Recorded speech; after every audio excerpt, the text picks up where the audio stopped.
Fanspeak, where the plan runs deep. The team grind hard, don't eat, don't sleep. From best ball dreams to DFS streaks, they help you print money every single week. No cap, no gimmicks, we breaking limits. NFL bets, yeah, we live this business. Megan Steve, that OG vision. Draft room killers on a lifelong mission. More stress to the Sunday spread. Fanspeak's that voice that's inside your head. Best ball, DFS, NFL bets. They built it brick by brick, no regrets. Fanspeak team, printing money since day one. Fanspeak, forever. Welcome back to another Best Ball lunch break. This is Talking Ball Steve Speak. We are, of course, doing DraftKings today, DraftKings Tuesdays. Plenty of great tournaments on DraftKings we'll get to in a second. Also, they're running another promo. They've been crushing with that. But let me hit up chat first. We got Bukowski in here. Let's get to drafting. We will absolutely in a second. Hoping to run 2 drafts today. At least one will be the Millie. We got Fantasy Dog in here. Number 3 Lake.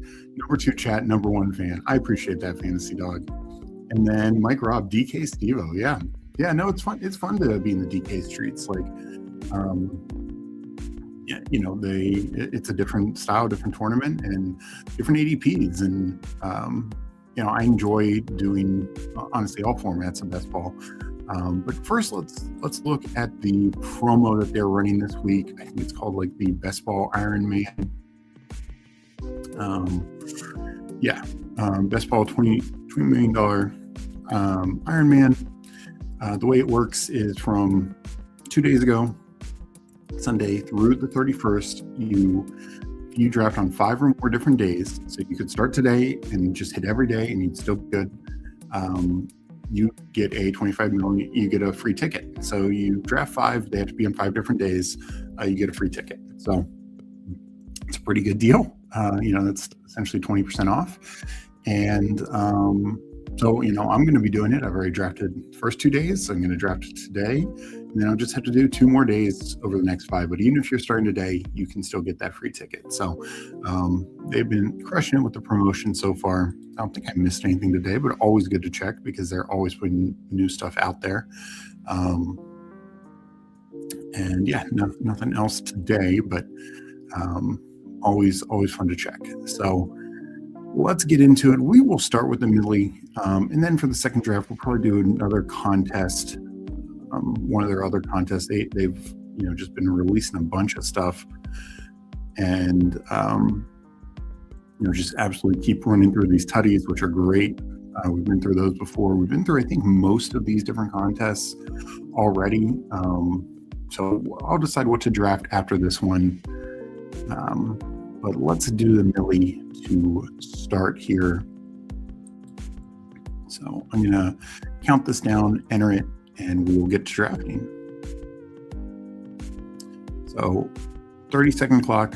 That is the difference on DraftKings, 20-round format, full point PPR bonuses. So keep all that in mind if you are joining for the first time.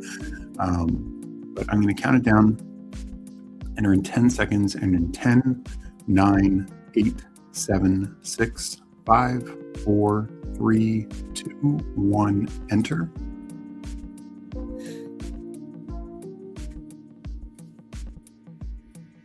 All right, and we are in, almost filled. So this should be starting soon.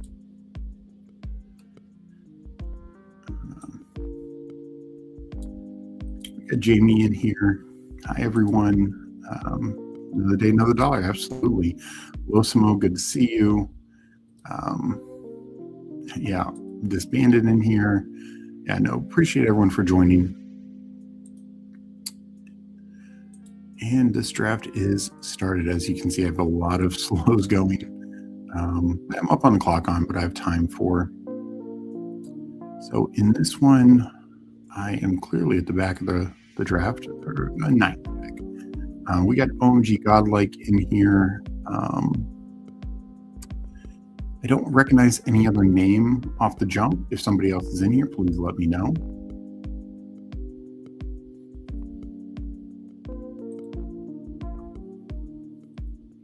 We got Chad Candles in here, GM. Hope you're doing well, Chad. I know you're in the midst of course, the Pete's contest. I think you can tout and crushing it so far. But and I'm sure everyone knows Chad Candle, the morning streamer, absolutely crushes in the mornings. Great way to wake up and draft. For anyone out there, especially on the East Coast, when it is, for West Coast people, I can imagine that's a pretty early time, but East Coast people, it's a great early morning start.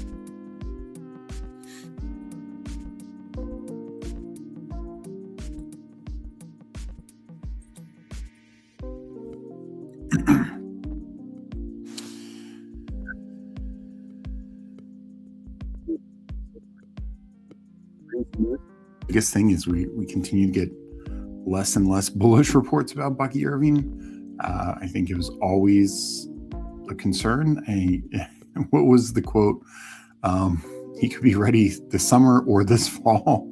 That's a pretty wide range of recovery time, and fall obviously leads us into actually missing some time. So even if he is fully ready by training camp, I do think we should be docking him. I think all along he's been overdrafted, just given, what his potential role could be in this three-man backfield. Like, he can lead on yards. He's almost certainly going to lead in carries, but might not lead in touchdowns, and also might not even be number 2 in touchdowns, particularly combined receiving and rushing touchdowns. And almost assuredly is not leading in receiving as well. So I think his ceiling case is always a bit of a concern. And now, we have to be worried about an injury for sure, and just how he's coming back from that.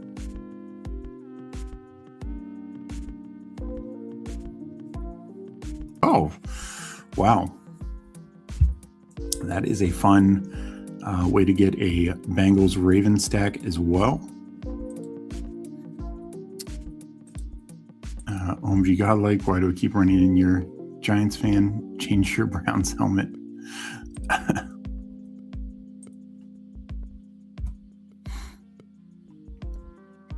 Yeah, I do. Meg gets on me for need to update my profile. I'm not the Giants fan. I think Meg has maybe turned into a Giants fan. I am a Cam Scattaboo fan. But Meg, I think, might be a full-blown Giants fan.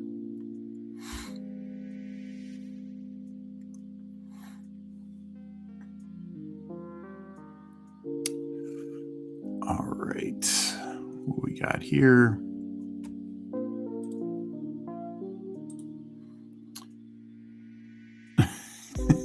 I could lose weight this summer or fall. It's just about having goals. Yeah.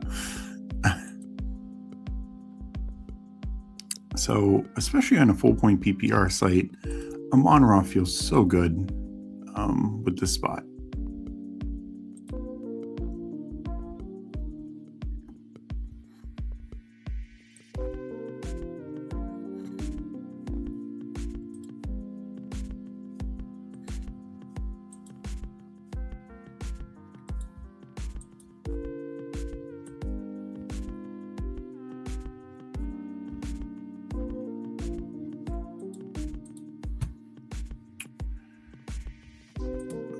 Right, coming back up here.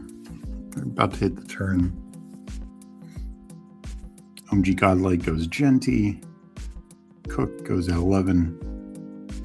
That's one reason. Well, I think there's very viable cases for those running backs. I do, particularly on DraftKings, prioritize these 6 receivers in the first round, because I do think there's these 6, and then there is a gap. Could London push his way into the mix? Could somebody else? Of course. But I do think there's a actual true gap between them, where after Taylor, I think Genty, Cook, roughly the whole range of second round running backs are on par with Genty. Cook I have it Cook, Genty. Are those my 2 favorite? Yes. But whether it's Barkley, Hampton, Kenneth Walker, the A-Chain, even Derrick Henry, Chase Brown. I mean, Henry's a little less valuable in this site. And here I get Walker back. That feels good. So I get ASB Walker. I like that to start because London feels close, and then it feels like a bigger gap with the Pickens, Nico, AJ Brown, all those next Olave, all those next guys, and of course Rashid Rice is falling, and might be falling quite a bit. We got Lutz in here. Good to see you, Lutz.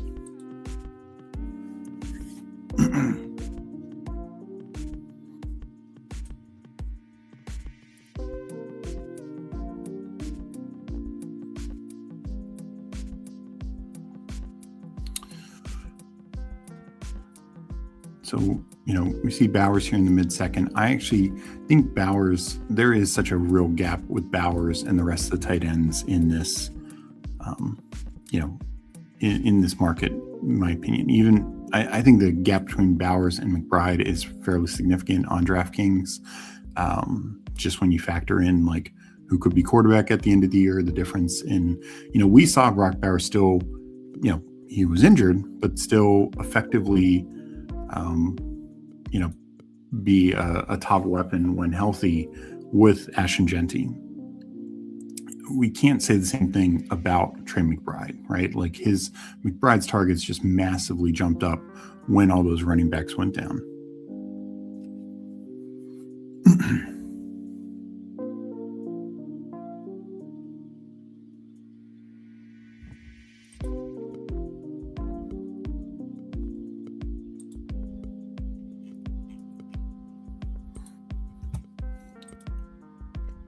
All right, coming back up here.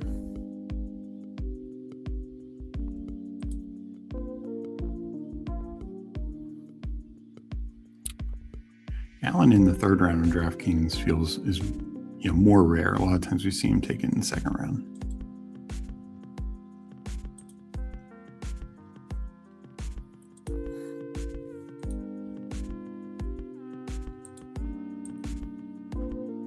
So I'm up 4 picks away. I'm going to take one of these 4 guys.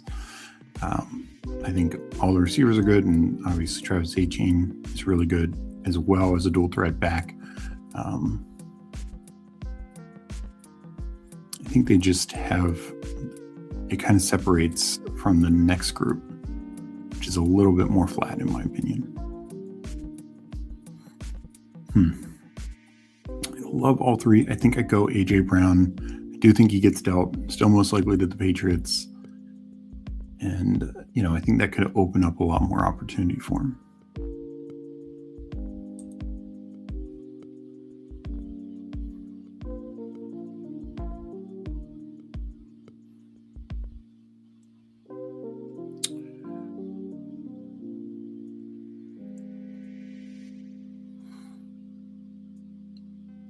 All right. So coming back here.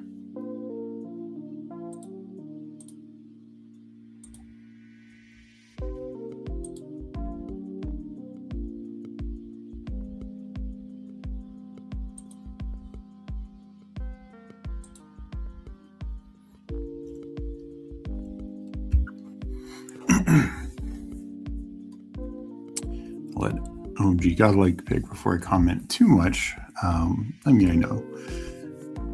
Honestly, this is kind of another, I'm fine with any of these guys.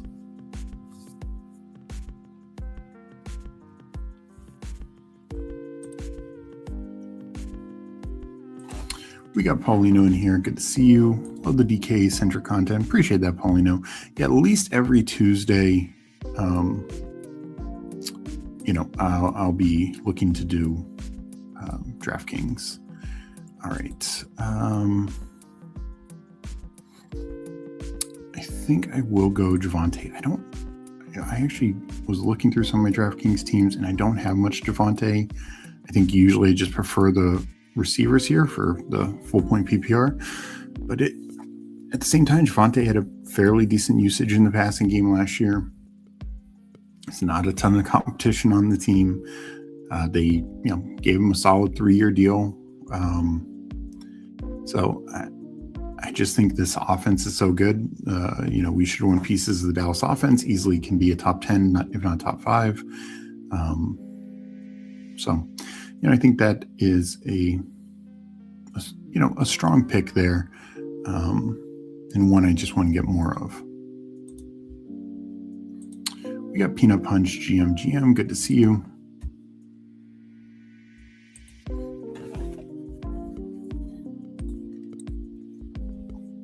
Pull up the board.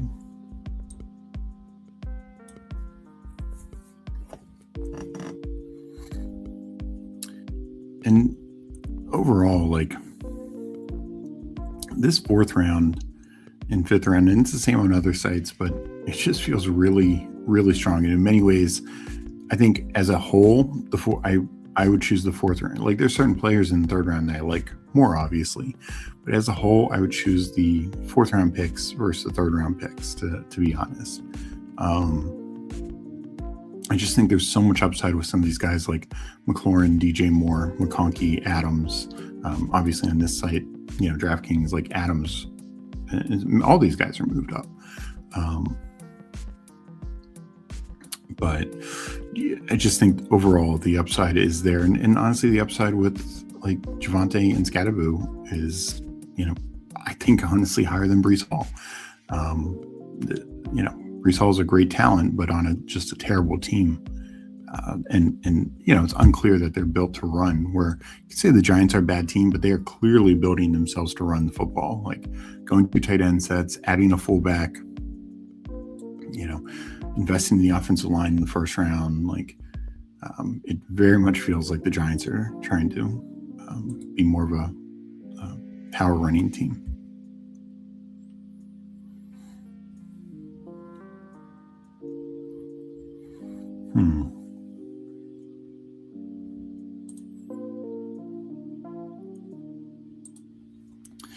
So I'm going to go Tate. Targets, catches are king on DraftKings, 100-yard upside. I think Tate very much has that.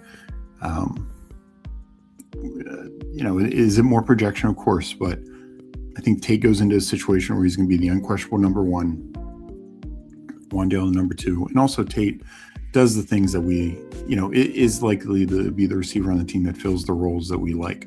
1, he's probably the number 1 target earner. That's great. 2, he's the downfield target earner. That's great. 3, he should be like one of their primary red zone options. Great. It's like checking every single box. And if he finds his way to 140, 150 targets, he just could have a monster year. I know that's projection. I know some people question that, but we've seen this before with Brian Dable. We saw it before with Brian Dable and a rookie receiver 2 years ago with Malik Neighbors. Neighbors is better than Tate, but I just think it's very live in the range of outcomes. And also Neighbors did that with over half the year of Drew Lock and DeVito at quarterback. So Cam Ward, whatever you think of him, is an upgrade there.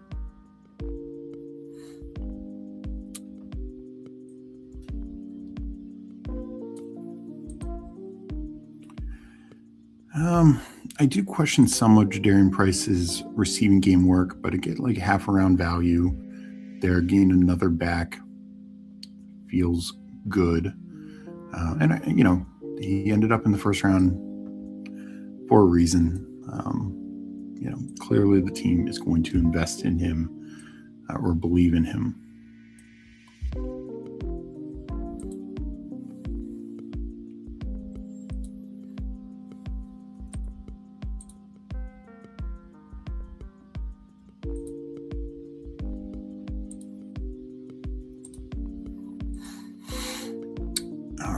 Back to chat. We got JT in here. Good to see you. Hope you're doing well, JT.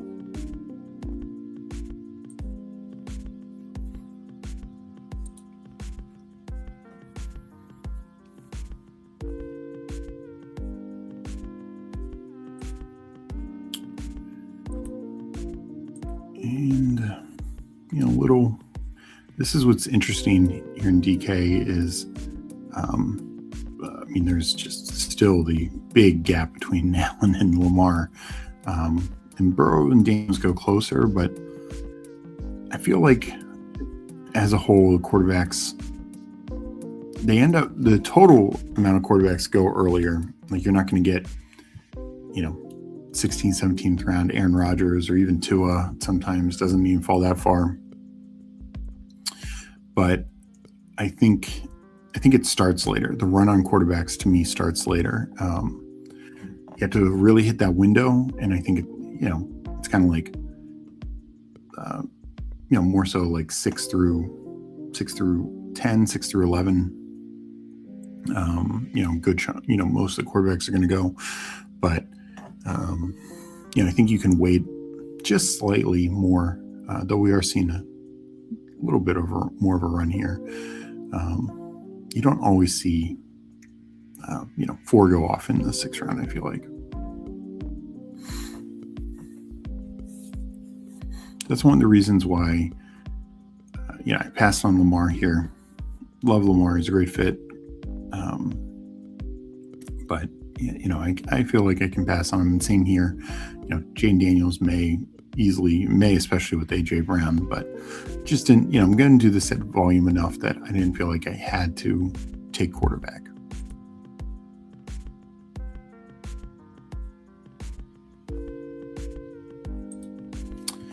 Six receivers, 5 running backs. Are you saying like the round to target? Just finished up a DK draft myself, but too late to jump in a pod with you, unfortunately. Well, I'm going to be doing another one. My next one won't be one of the Millies. I need to decide what tournament. But I'd like to do 2 drafts today and doing one of these Millies. And then going from there. So, wow. Branson in here going very quarterback heavy with Allen, May, and Caleb Williams. So, it's maybe trying to box out the room.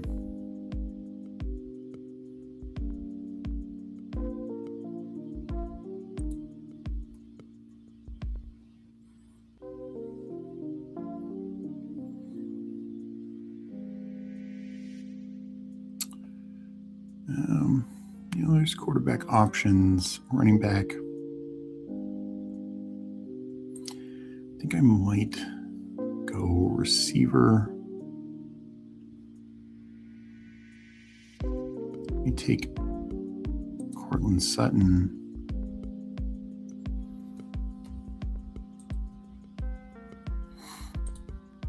Oh, yeah, gotcha. Mike Rob, surprise, you pass up a Raven.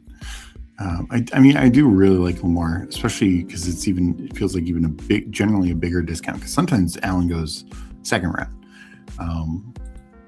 So yeah, I like Lamar in this format. He doesn't have as much 300-yard equity, obviously. So there's that, but he just can score so many points that it more than makes up for it.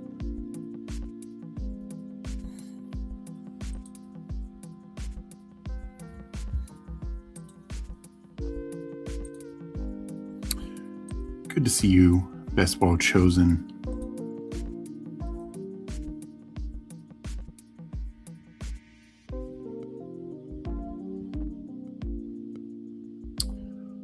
All right. So no dart.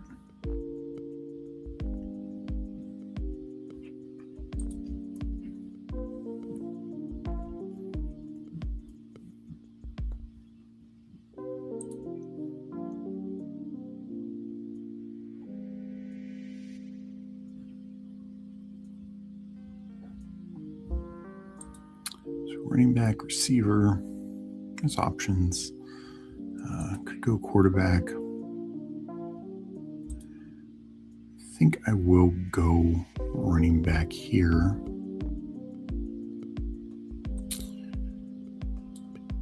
Be very strong at both positions. I'm going to go Tony Pollard. No real competition. Nicholas Singleton, I don't think is so much competition for him. I'm kind of making a Tennessee bet already on Tate. So, if I can get Cam Ward, can have just a nice full team build out. And it's a cheap stack. It's a fun, cheap stack.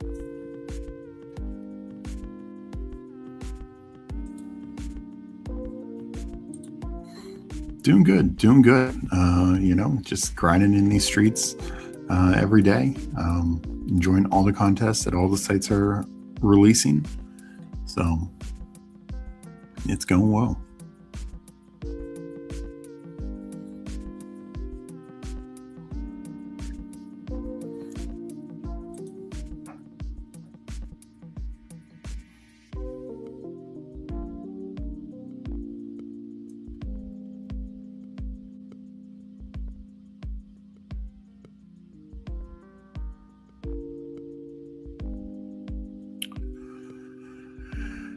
All right, here. Coming up into the 9th round, I'm sitting at 40440.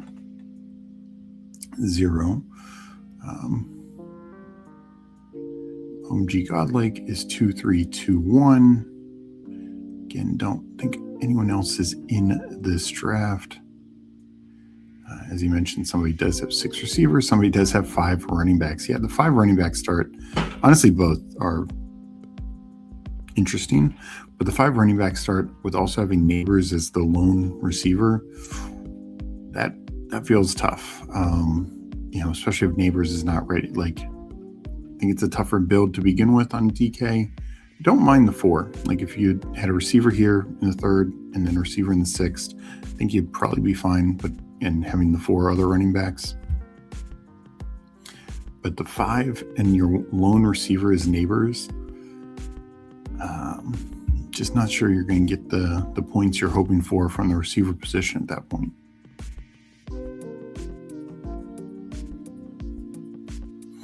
Okay. Consequently, the 6 receivers, even if you're saying this guy's hitting the flex all the time, your top running back is Jaylen Warren. He might not even be the top running back on his team. He's going to be the savior. That's going to be tough.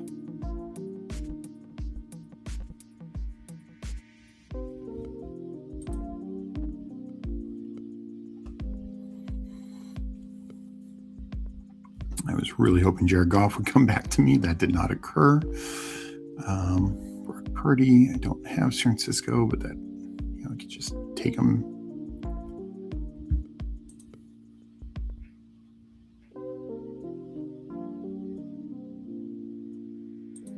This is my 84th millionaire, and I just started my 7 days off. Wow, already halfway through. I think I take the Bo Nix with Sutton.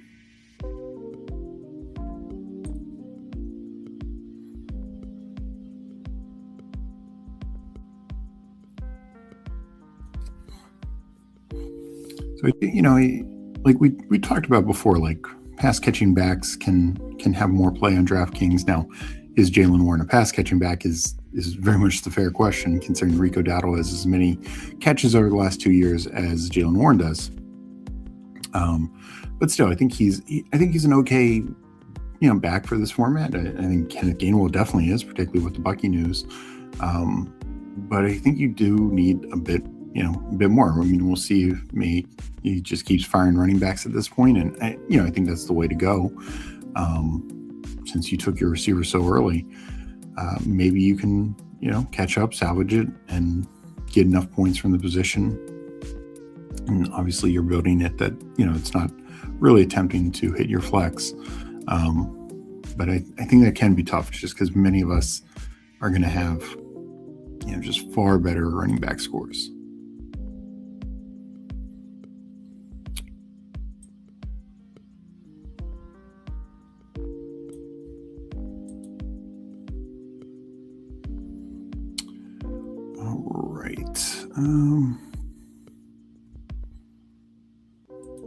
Chuck is an option. I think I'm solid at running back right now. I think I'd go back to the receiver, tight end. I think I'm looking at receiver here.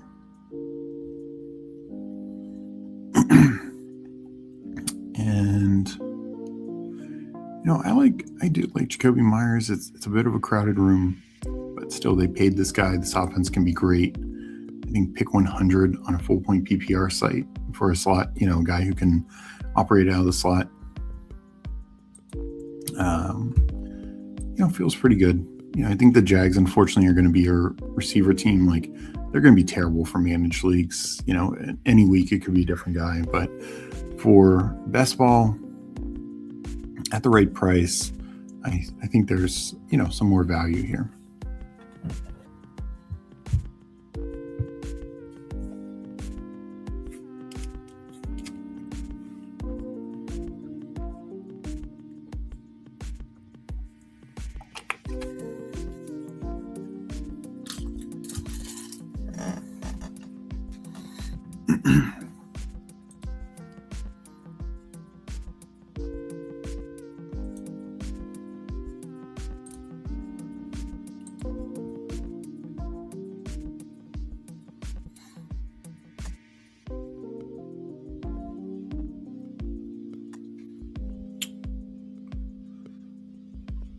All right.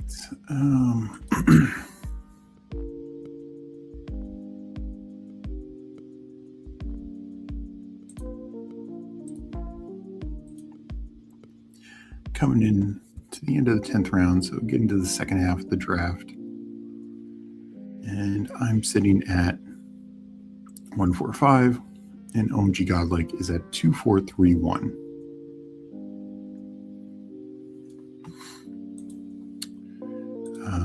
Will be interesting to track your advanced rated player takes this season with big early stands. Yeah, and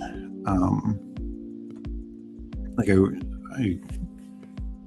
last year, I think I personally felt like I drafted too early, particularly in drafters. They had a promo where you like completed, they're different tiers, and if you completed it by June 30th, I think it was, you would double the value. So if you got one draft for 10, you get 2. Another draft for 25, you get another 2, et cetera. And at 100, I think you got 4 drafts or 3 drafts, and you got 6 or something. Like I can't remember exactly what it was. So I definitely feel like I pushed myself too hard early last year.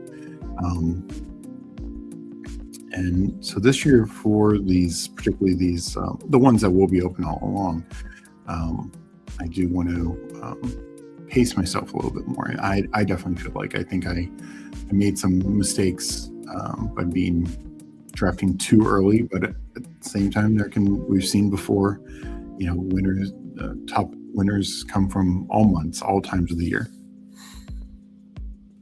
JT, I've been drafting Debo lately. Thoughts on him signing? I didn't miss anything. He didn't sign, did he? Or are you talking about like where he might sign? So in terms of, unless I missed something, and looking right now, I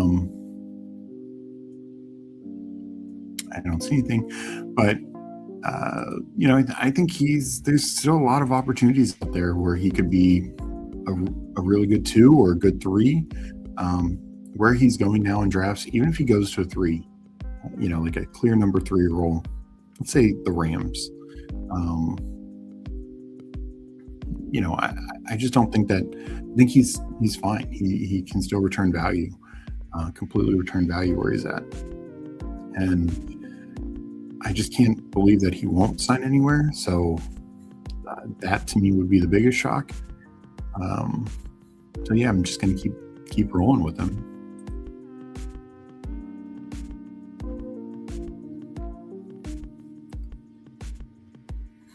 Man, the Baker fall here. I do Bo Nix is the same buy.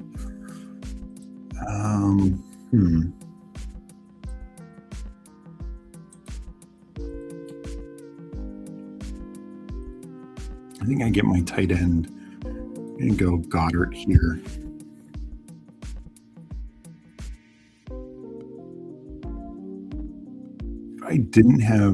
If Bo Nix didn't have the same buy as Baker, I think I would have just snapped that up. I mean, we're talking, a round and a half value on a starting quarterback who, coming off a down year, but the 2 previous years was a top 10 quarterback fantasy wise,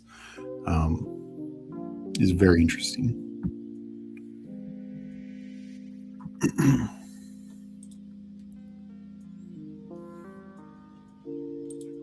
Oh, I definitely think he's signing somewhere. Like, he was still good last year. Honestly, if Jaden Daniels doesn't get hurt, and some say, well, Terry was hurt, with or without, like, Debo is going to have a fine year. If Jaden Daniels didn't get hurt, he would have had a much better year. His numbers with Daniels were, and then Mariota, were just so much better. And then, of course, at the end, he's getting thrown passes from Josh Johnson. Like, not ideal.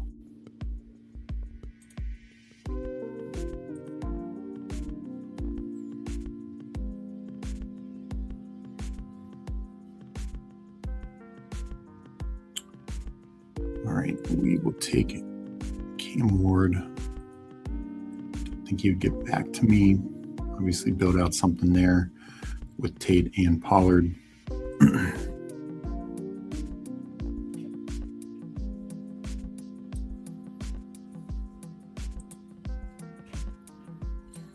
So yeah, it's just a matter of, like, does Debo sign to a place where he just steps into a massive role?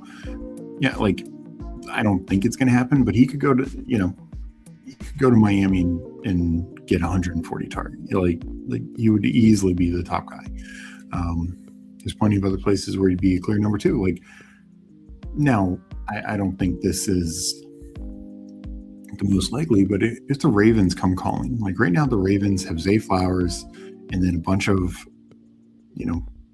former mid-round picks, Devontae Walker, the 2 rookies, Lane and Surratt, and then a former first-rounder in Bateman. They're like, hey, we need to get Lamar another big weapon. Debo's an upgrade, and Debo could clearly be the number 2 there. I think, unfortunately, him and Zay overlap a lot, and they both can be inside outside, but do a lot of positive things from the slot. So I don't think that's the most likely, but it could happen. I think obviously if something happens with Rashee Rice, him to Kansas City makes a ton of sense.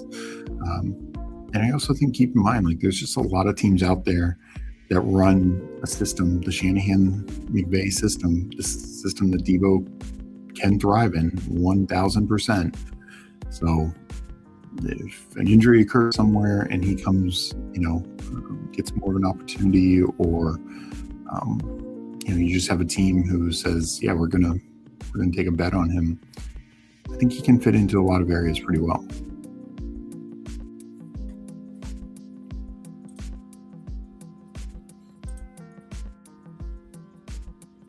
On that note, if you look back on your pre-draft lineups, very much still early, but majority of my stuff is currently strong. Yeah, I mean, I personally haven't looked at mine too much, just because I also view those as, like, I knew there was more built-in expected fragility in them. There could be some, even taking 3 quarterbacks, where I know Meg had, this was on one of her like $100 pre-draft teams last year. All 3 quarterbacks had the same bye, and it's like, damn, I think she should still advance to the playoffs, if I'm not mistaken. I believe that was the one that did, but it's just, sometimes it's tough. So coming up in a couple spots, I'm seeing at 2, 4, 5, 1. Stroud and Bryce Young are still there for a potential 3rd quarterback. Running backs, this is kind of a dead zone to me. Receivers, I think there's some fine options. Tight end, so Bryce Young goes. So yeah, quarterback is now getting totally picked over. That was my fear. Oof, I don't like that.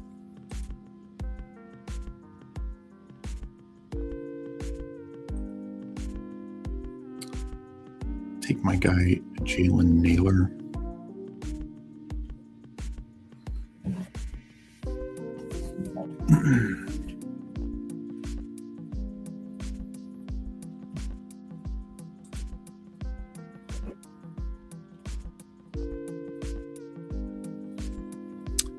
Yeah, like I said, I think I said around 11 or 12 earlier. I mean, it is 13, right around pick 150 is, you see now that Rodgers has moved up, it's really made it a lot more difficult to wait on quarterback too much.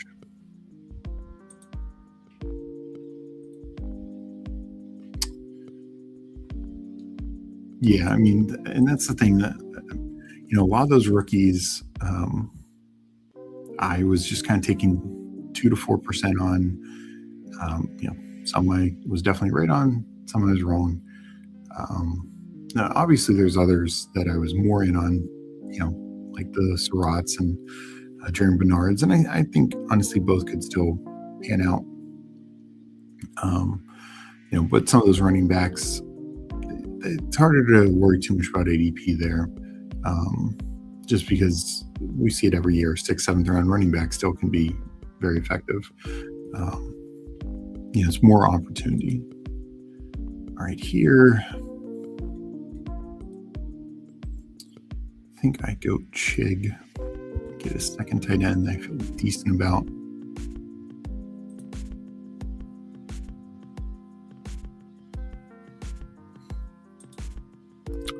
We got Whoheem's checking in. Hope you're doing well. Someone's going to nuke Naylor. Send Devo to the Vegas buffets. Yeah, no, I mean, Devo to Vegas would definitively nuke Jack Bash, but that's another team where he could quickly become the number one target. And obviously the Kubiak system plays well for what Devo does. So, yeah, I will be interested to see where Devo lands, but I think Devo and Diggs are both landing somewhere. I think they're too good. They're still too productive for them to just be done. There's a lot of teams who, some teams don't even have one receiver better than them. A lot of teams don't have two, and almost none have three. And the price is just going to be so much less than what, the Pierces and Evans and all these other like free agents got.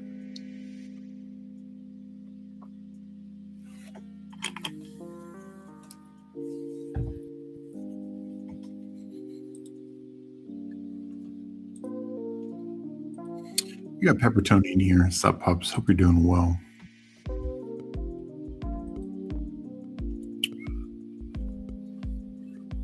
Oh boy.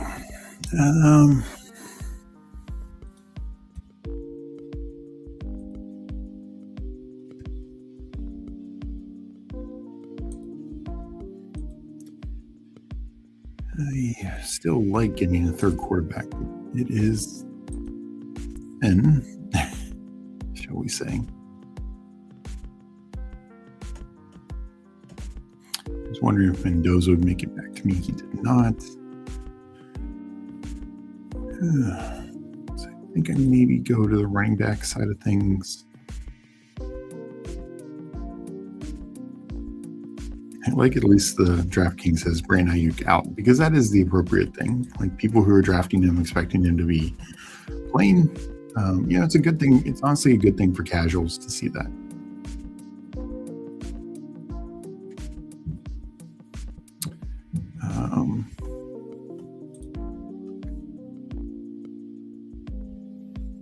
I'm going to pivot and take Tesla.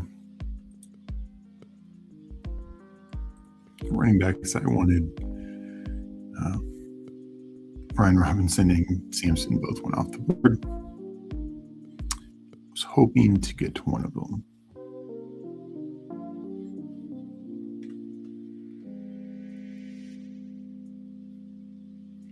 It's Tesla, just another piece of the Detroit team. Obviously didn't get Goff, but it's a good offense. Touchdowns are always live for him.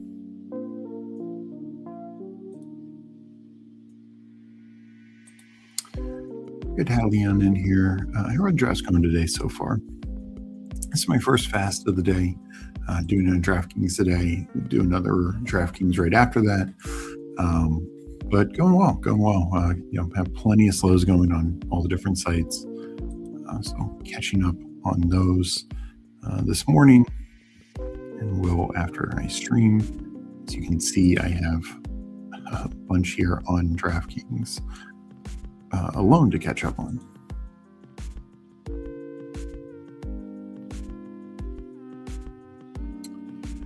So, I don't think I'd go quarterback. I think running back. Don't mind Bigsby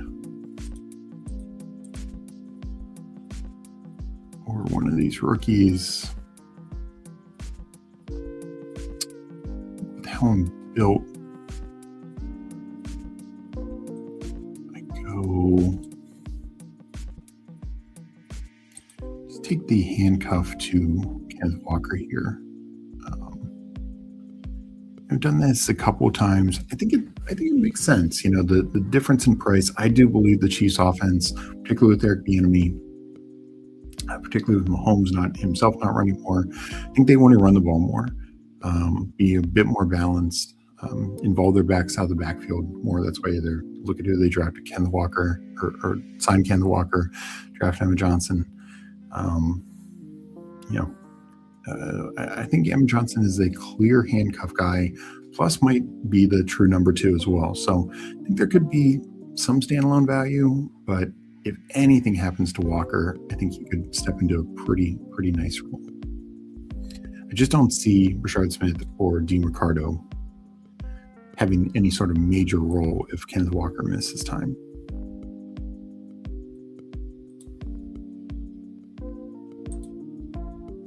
Yeah, I know the slow streets aren't for everyone, but it's a great way to get extra volume down, and also to plan some of your picks and things better.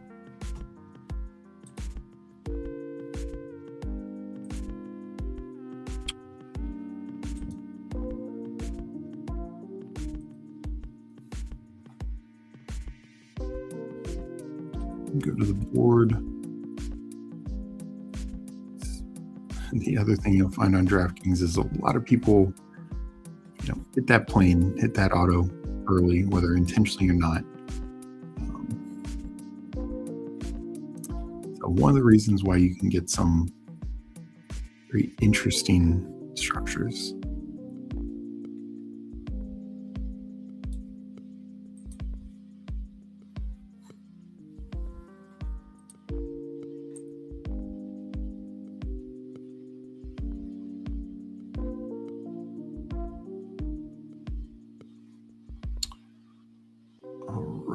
Coming up here.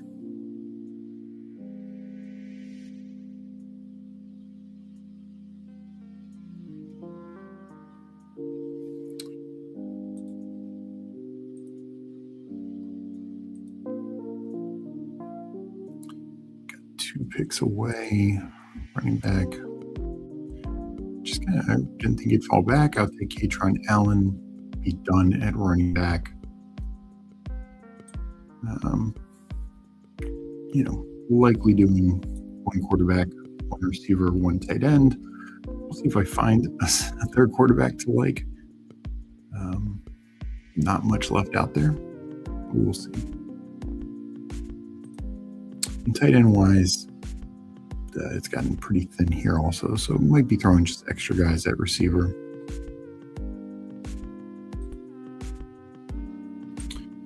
I like the change of pace with mixing in some slow ones. Yeah. I mean, for the way, and I do a more extreme volume, but I also think some people view slows as like a singular slow draft, waiting 8 hours. Well, in so many, I'm never not on the clock.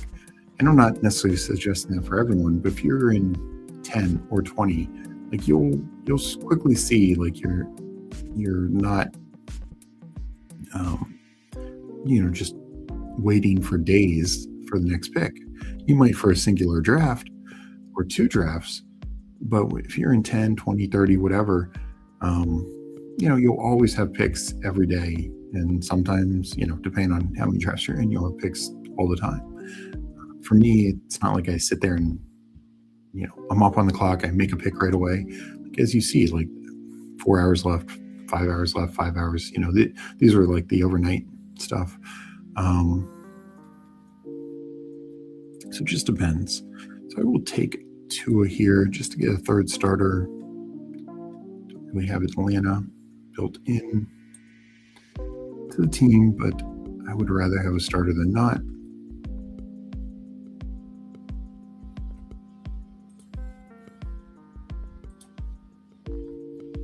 And yeah, so, I get not everyone's schedule is conducive for slow drafts. Not everyone enjoys them. But if you do want volume, I think it's the way to go. And it's better than like multi-tabling. Sometimes when you're trying to get a ton of volume down, you then have to multi-table. I think that is definitely like a less EV option.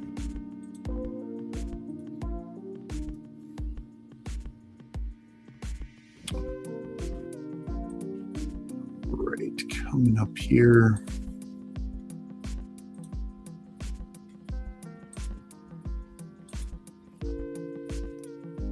th round, got 2 more picks, and then we will get into another draft after this. Done at quarterback, done at running back, unless just throwing like a volume piece, because I don't know if there's a tight end worth drafting at this point. In Stowers, I have Goddard. I could say I'm handcuffing the room. But honestly, I think they're different guys. I think Stowers is the long-term project. I'd be shocked if he gets 40 targets this year, right? And they're all these guys. Darnell Washington or Tonjes, you could make a slight case for, but that's about it.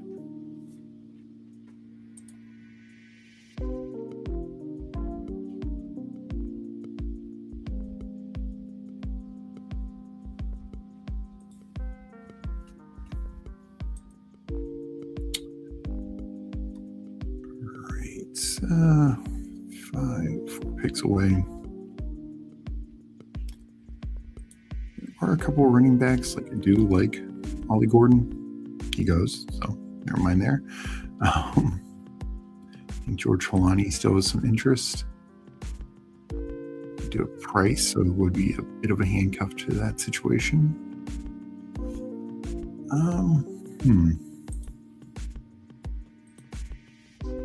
I took Keon Coleman. There's been some good coach speak. It's not like I'm going to go crazy in on Keon Coleman, but having like 4 or 5% on the guy who's not 100% drafted, even in a 20-round format,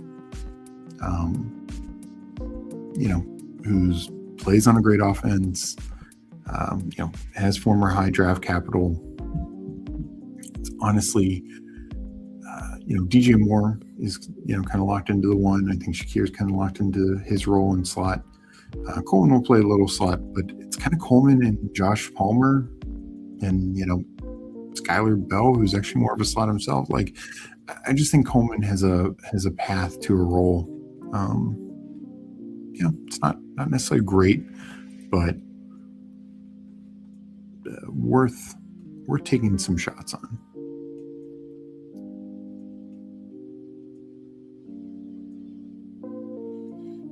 So yeah, it gets really thin down here.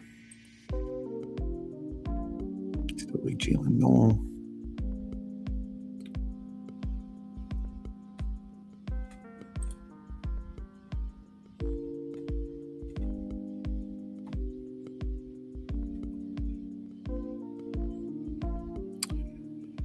Running back is super thin at this point. I'm going to take a handcuff here and go Malik Davis. I think we're generally drafting it wrong. I think Malik Davis would have the inside track over Jaden Blue and Phil Maffa. Obviously, we have all camp to figure that out. And this could be something, I get to mid-July and I'm taking 0 Malik Davis anymore. That's definitely well out there. But right now, I think Malik Davis showed a decent amount last year, and Jaden Blue or Maffa are going to have to take that away from him. It's not going to just be a given.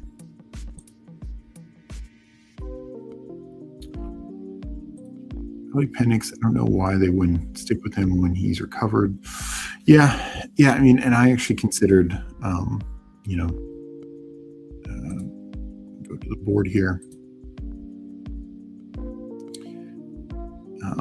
When I took Tua, I considered coming back and taking Penix with one of these picks, which maybe is a regret of mine for this team. I don't want to do a ton of the 4 quarterbacks. When I took Naylor, I was hoping that could maybe get Mendoza to come back, and then I'd grab Cousins later. Cousins went earlier in this than I expected as well. He can be a bit of a wild card. I mean, he typically goes in these drafts, but I thought it was more typically like the last 3 rounds, at least from what I've experienced. So, and I am a little surprised Penix didn't go here. Now, it does still seem like Tua has the lead, and I like Tua more when I have quarterbacks with early buys, like say Josh Allen or Jaden Daniels or somebody like that, to help cover those weeks. Jared Goff is another one that I think he pairs very well with. But yeah, so the Tua Penix debate, my guess is both end up starting to chunk this year. But I do think Tua has the inside track to start. And can he play well enough that it prevents anyone else from getting on the field? Seems less likely. So I'll just go over my team real quick. Quarterbacks, Bo Nix, Cam Ward, and Tua. Running backs, Kenneth Walker, Javonte Williams, Jadarian Price, Tony Pollard, and then Emmett Johnson, Katron Allen, and Malik Davis. So we've got a couple of handcuff running backs, some rookies here. Of course, I do think, and one of them being a rookie, but I think my top 4 are all very live to be full starters. And, I think it's a pretty strong room, especially with not overly investing in the position. We went second round, Kenneth Walker. Javonte Williams was my 4th pick? Yeah, he was my 4th pick. So it's not like I went the one team did, 5 running backs in the first 6 rounds. I still am pretty happy with my running back room, and I think can pay off. Tight end room, I'll get to receiver last. Tight end room, Goddard and Chigakonkwo. I think 2 good starting tight ends. Goddard definitely shown to be top 10 in the past, particularly from a point per game standpoint. Chig is obviously having the best opportunity of his career. We'll see if he can run with it.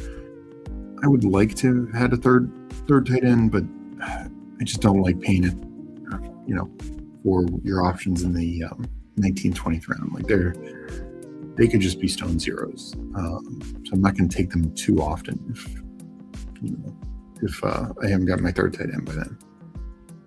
Receiver-wise, Amon-Ra St. Brown, A.J. Brown, Carnell Tate, Cortland Sutton, Jacoby Myers, Jalen Naylor. That's my top 6. Add in Tesla and Keon Coleman to round it out. So young guys to go there with less refined roles. But honestly, the first 6 should be really good. From a perspective, I mean, Gaspi and A.J. Brown both can be top 10 guys. Carnell Tate made the case for him earlier. Cortland Sutton, I think still going to be the red zone guy, still going to be the touchdown guy. Him and Waddle are probably going to have very similar target share. So like that. And I made the case for Jacoby Myers. I think just the Jacksonville room is a best ball room. And I want pieces of it. We saw what this offense can be down the stretch. I think that's going to continue. Of course, Jalen Naylor also opportunity to be the 1 or the 2 for the Raiders. Overall, not my favorite team. A little weaker at quarterback than I want. Thinner at tight end, but running back and receiver is pretty strong. So let's get into another draft. I would normally take him in the last round. Yeah, the Penix call I probably should have when I think about it. And I just got it, and this is another thing where slow drafts, I probably would make that pick a little bit more, where there I just kind of hyper-focused on adding more to the running back room. So there's an update to to Bucky, where they expect him to be ready by the summer or fall. That doesn't sound great right now. Yeah, I talked about that a little earlier at the beginning of the show. Not ideal. And even if he is ready, so let's give the benefit of the doubt. Like maybe that's just a bad turn of phrase, and like it meant to be summer. And let's say it is by mid training camp. It's still not great. I think we're just where we're drafting him. I think we'd like a little bit more certainty because we already have uncertainty with his role. I'd like to know some health certainty. Paulino, 20th round is a wasteland. Just finding a dude on a team. Yeah, there's a lot of total duds out there. We got Bayou Bango checking in. Always good to see Bayou in here. I'm sure most of you know Bayou has his own channel. Definitely check that out for sure on YouTube. Yeah, always good to see Bayou.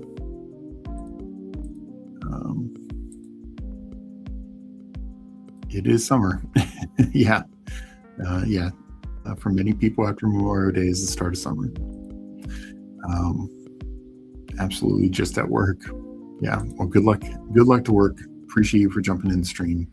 We're going to get into one more DK draft here. Let's see what I want to do. Tutties filled fast. Probably wait on the single entry. I've been waiting on these play actions. Same with this single entry here. I think I'll just do a tutty. They do fill fast. I want to get more of these in. I'm not maxing everyone, but I think they're a solid contest just to go over them again, just because you're always going to kind of see these out there. For DK, $7, 5 entry max of $35.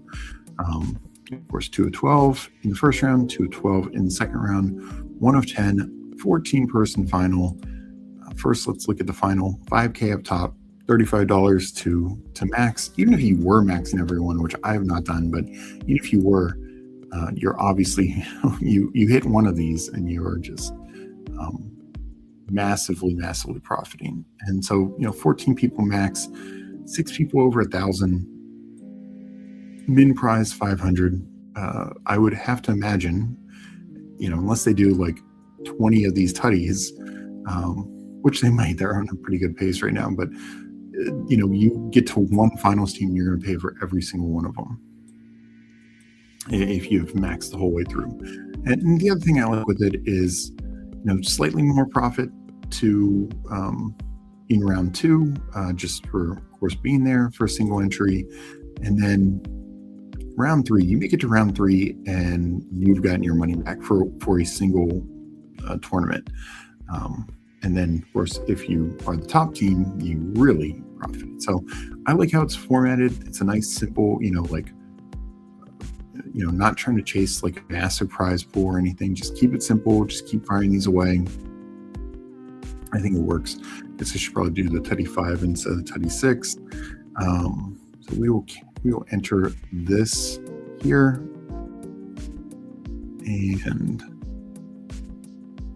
I will enter in 10 seconds, and in 10, 9, 8, 7, 6, 5, 4, 3, 2, 1, enter. This could take a second to fill. Not sure how quickly these are filling, but I do enjoy them quite a bit. We got Best Ball and Colin here with the 20th leg. I appreciate that. Heading to the tailgate at the Brewers game. We'll watch some of this before having to leave. Nice. Well, enjoy the game. Hope you have a lot of fun. I'm guessing you're a Brewers fan, so go Brewers. If not, then I don't know who the Brewers are playing today, but good luck to whoever you're rooting for.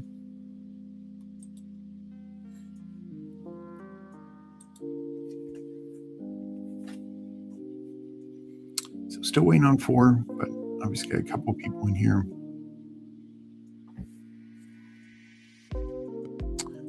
Hopefully this will fill up in a couple of minutes.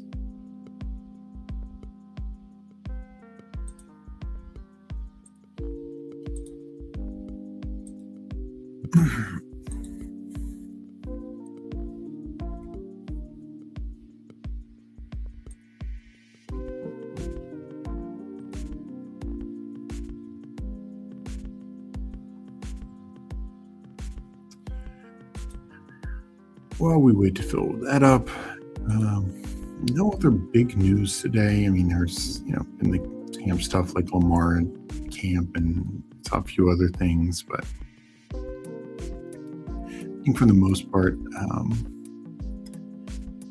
I think, we're kind of in a dead zone period.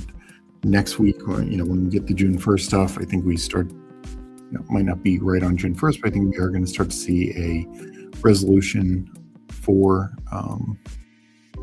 AJ Brown, and that's probably where the dominoes fall for some of these other receivers as well.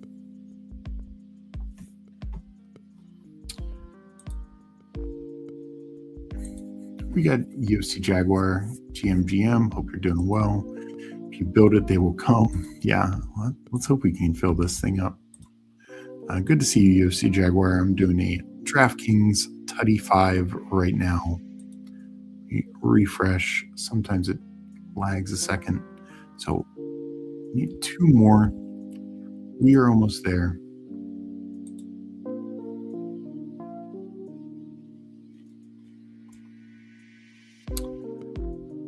Okay.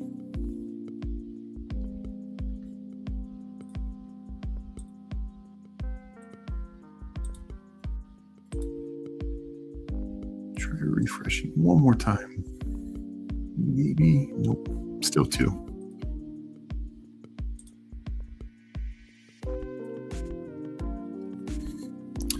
Will either be a great or terrible time depending on where Diggs and Debo end up, although Diggs should be fine anywhere. Yeah, I mean, I think they both can be, honestly, like, especially where they're going right now. Like, when you start the big board and Debo, you got him at like 115 or whatever. Okay, maybe that ended up being too rich if he doesn't get a good landing spot.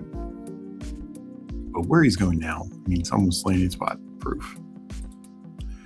WFN Warehouse, Bucky can't shoulder the load. Yeah.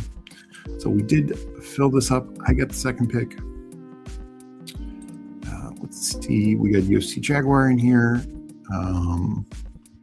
JT's in here. Anyone else, give a shout. I don't, sometimes people have different screen names from other sites. And, I don't know everyone, but I do obviously know UFC and JT.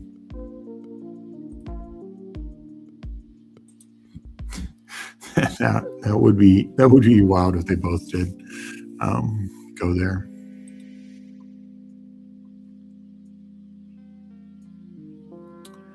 So this one is 45 seconds to start. And with the second spot, I am, I'm going to have my DraftKings rankings out this week. I think I'm going to lean Chase as 101 on DraftKings. I think it's still very close between these 3,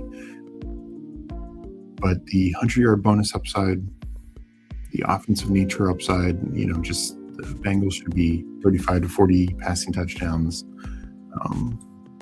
Chase was a little light on the touchdown department last year. Why? Well, Burrow missing so much time didn't help.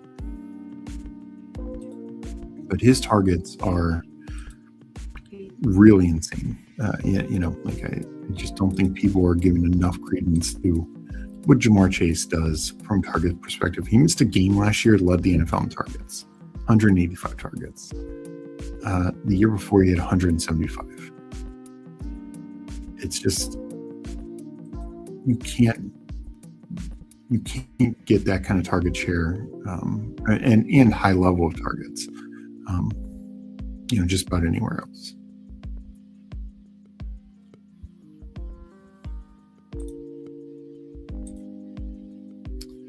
So let me go to the board.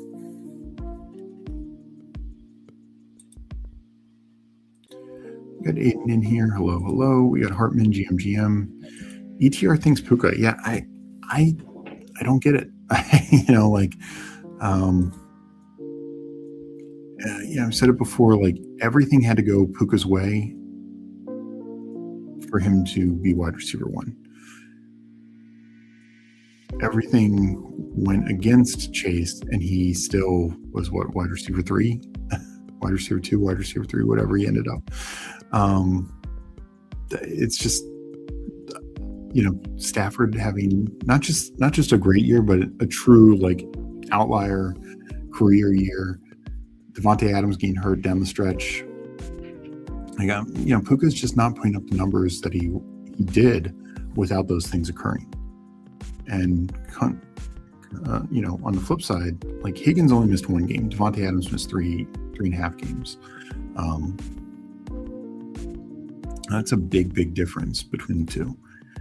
And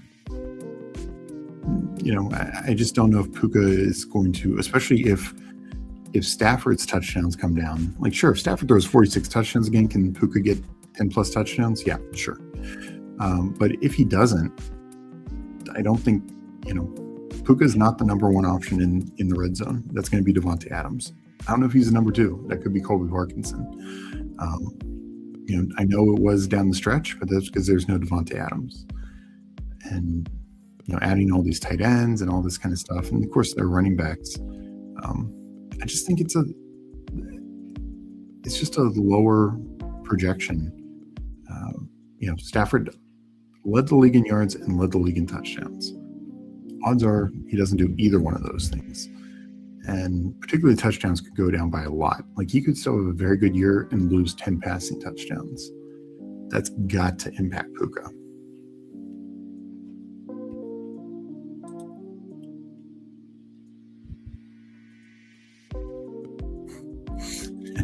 Oh, don't get Meg started.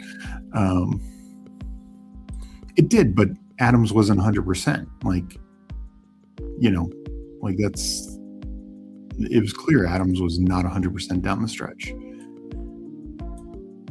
No longer a Browns fan. I think we're just basing it on a projection that's just not there. And this is half point, but through 13 weeks last year, Puka was like wide receiver 5 or 6. He ended up as a wide receiver 1. He closed out strong. I'm not taking that away from him, but he closed out strong for a reason. And that reason didn't go away.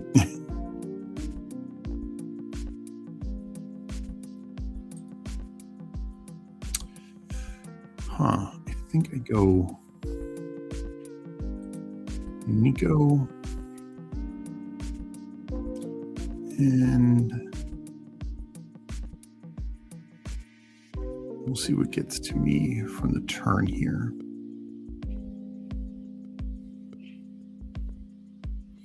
And the thing with Puka is he had 20 less targets than Chase. They both missed 1 game last year. So even still, Chase had an opportunity if touchdowns more filtered his way. And again, part of the reason they weren't filtering his way is because you had Jake Browning for 4.5 games, Flacco for 5 games.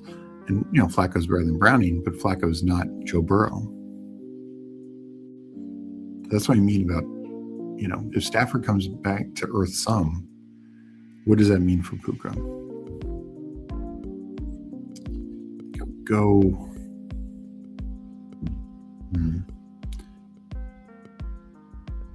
I'll go Pickens. Just more from an offensive standpoint, get Dallas.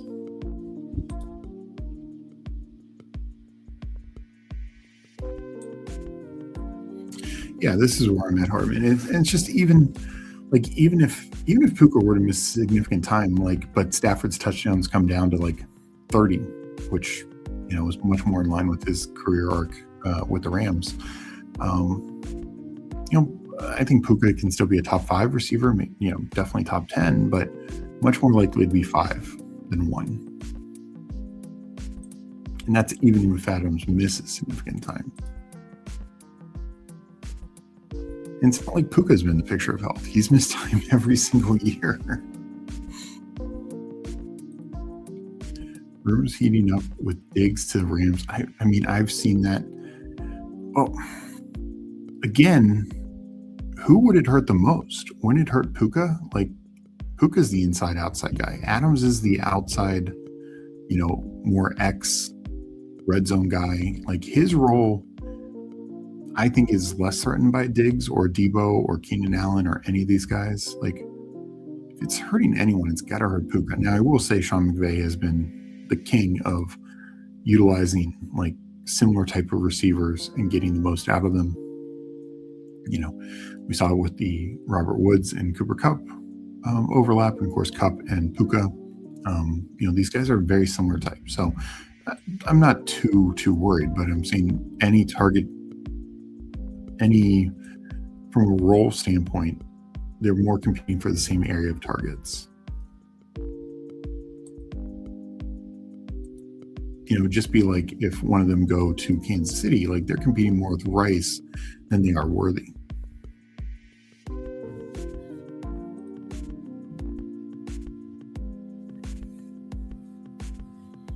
No, it is, to me, it's the X factor is Burrow playing a full season, but it's just odd to me because, you know, Stafford's older, has his own checkered injury history, including the back last year. It's like, if you're laying on, which we are, I mean, we're making a bet right now, like which quarterback is more likely to fail or to get injured.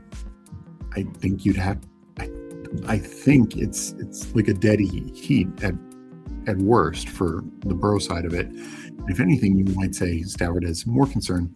And on top of that, if that were to occur, the Bengals went out and got Joe Flacco. Right now, the Rams' backup quarterback would be a battle between Stetson Bennett and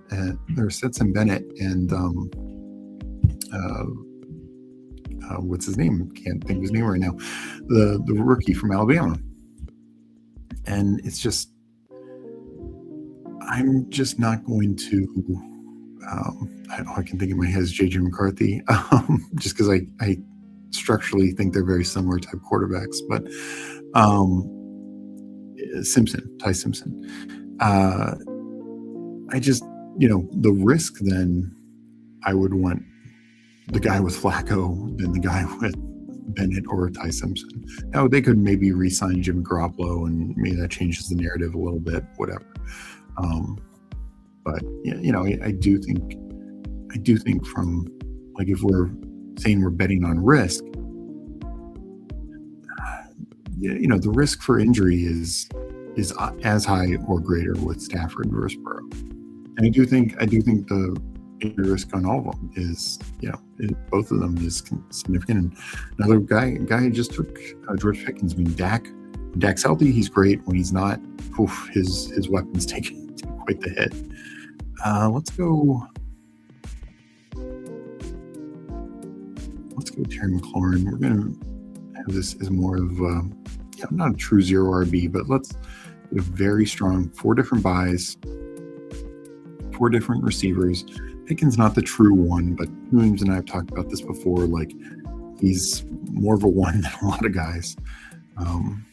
Here, though, I'm not taking Bucky. I'm going to pull up Swift, and I think he's just a better fit for this team.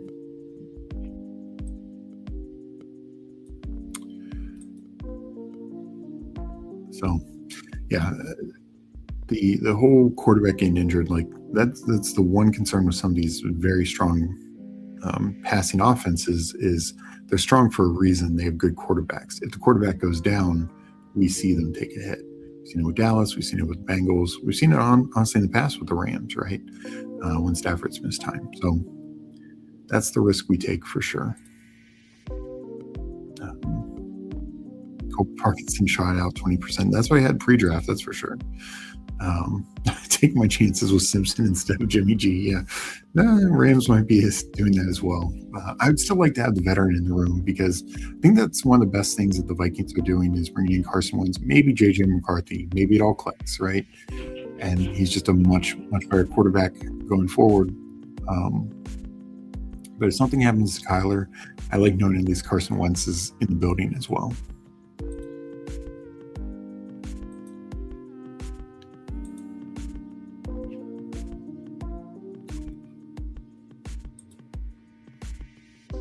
So yeah, went with a different build with this one. 4 receivers in a row. Got my first running back. But I think this is, to me, I don't get so hyped and, it needs to be a 0 RB and you wait till round 6. Like, why? Like, why take a 5th receiver there? I know somebody's not playing every single week. I just think there was good enough starting running backs to warrant taking. Now, if it was something like a Lad McConkey had fallen or something, and I'm getting like a round value or something crazy like that, then maybe that's one reason to keep going receiver. But in general, I just don't think it, it makes sense.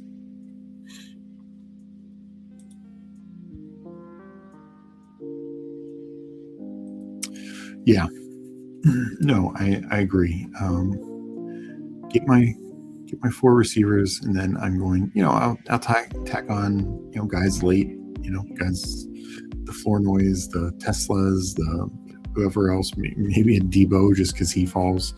But I'm good at receiver for a while. If I can, land this plane with some running backs and quarterbacks in these next couple rounds, I think it could be a very, very strong build.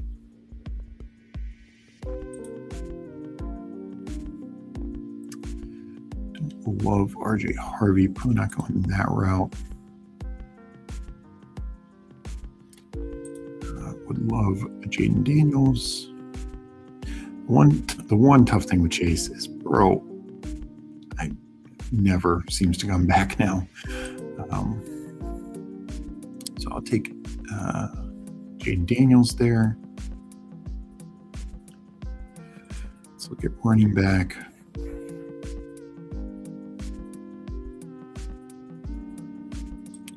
And a little too early for Kraft.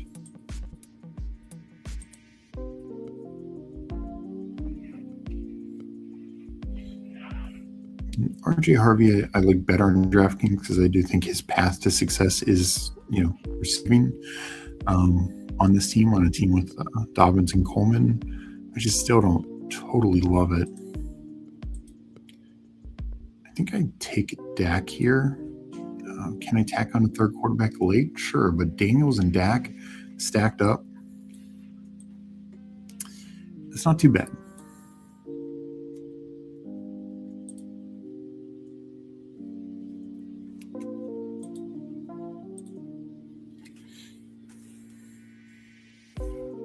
Yeah, I mean, that's a fair case. Yeah, Chase is impossible to stack in Superflex. So, from a stack value standpoint, I get that. Like, Puka and then, getting Stafford after that. But, no, it just, I talked about this the other day. It just amazes me how, in just many ways, like one, we just, everything I laid out about everything right for Puka versus essentially everything wrong for Chase last year and how close they were. But honestly, we almost never see a receiver go back to back. It's been a while. I'd have to look up one exactly. Be wide receiver 1. So why are we assuming it's going to be this year? That's why I think it is just another reason to point to Chase. And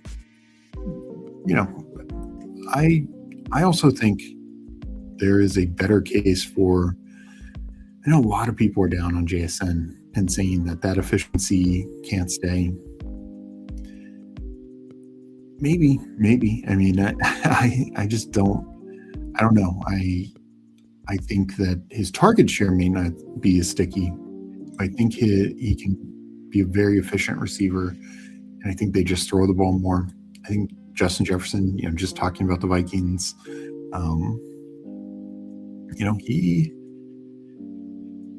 he had 141 targets last year. It didn't feel like it because the vast majority of those were JJ McCarthy, wounded ducks and or just massive overthrows. I know people are down on Kyler, but we have seen Kyler do it in the past with DeAndre Hopkins and like I said, Jefferson with Wentz those were his 5 best games.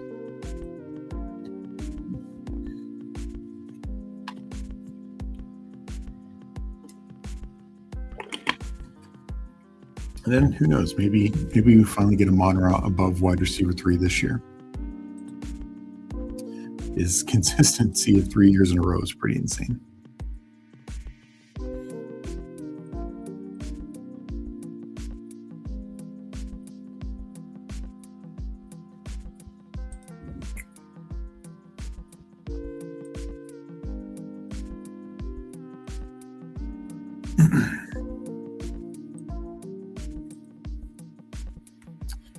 All right, so Rico doesn't come back. We've loved Rico to be my number 2 back, but that was, kind of the risk I was taking. So I do think this will have to be like a 7 running back team.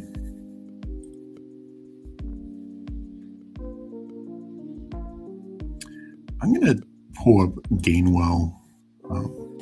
It's a bet against Bucky, obviously.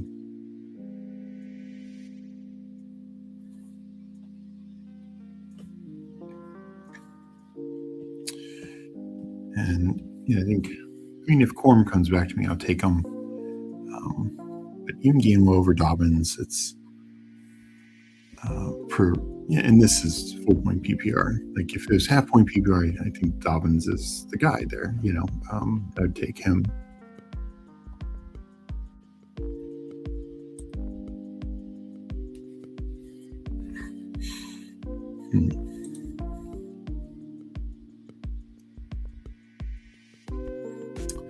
So Kyle Pitts. I'm gonna go actually Travis Kelce. It's very likely could be like a 2 tight end team. We go Travis Kelce, a guy who can get 100 plus targets pretty easily. I think a touchdown roll could be much more in the cards for him. And as talking about before with Mahomes probably running less, I think that benefits Kelce quite a bit.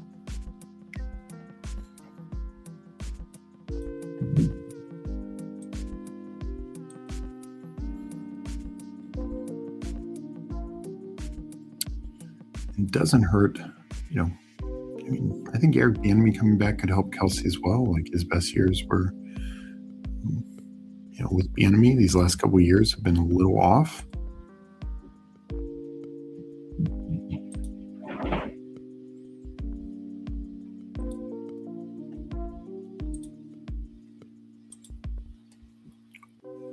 So let's go to the board.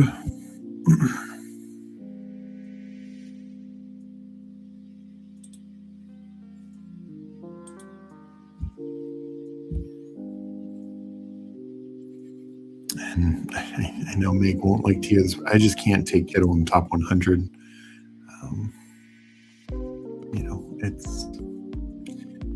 It's a serious injury. I'm sure he'll be back at some point. But to use a top 100 pick on a guy who might be very limited for a good chunk of the year, just not worth it in my book.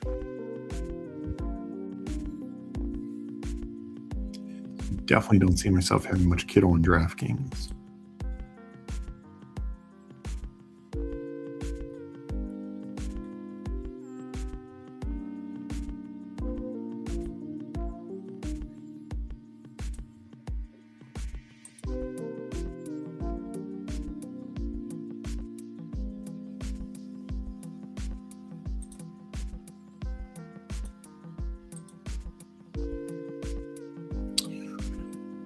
Right. I can't believe Kill's ADP in the there. I mean, it should be not 0, but he should be taken so late in that kind of format. And even the people were like, well, you can get out of the first round. It's not just about week 1, which I will almost, the odds that George Kittle flies to Australia to play week 1, I think are next to 0. But even then, it's like, yes, they're 1 of 2s, but why put yourself essentially what could be a dead roster spot?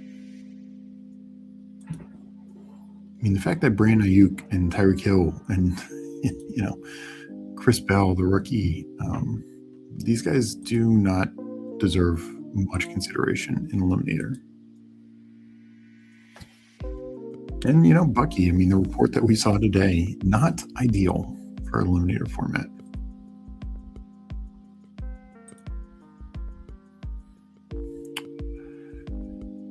All right, I think we go Aaron Jones here. Like I said, we need to catch up some at running back. There are some receivers I like. Eventually need to get, this. We'll see where I'm at receiver wise. I could still go 8 if I'm only going 2 tight end.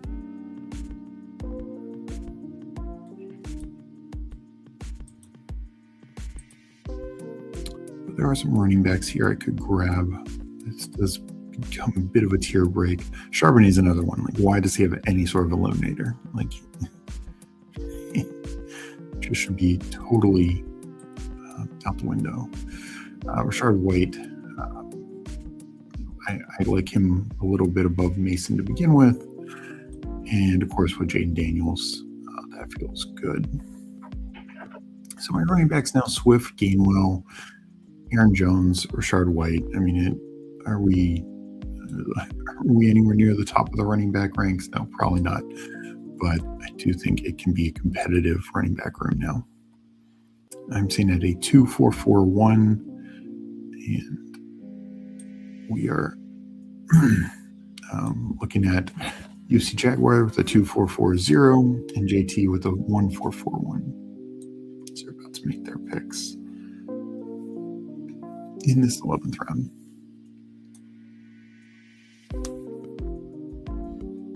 I think those are the only two.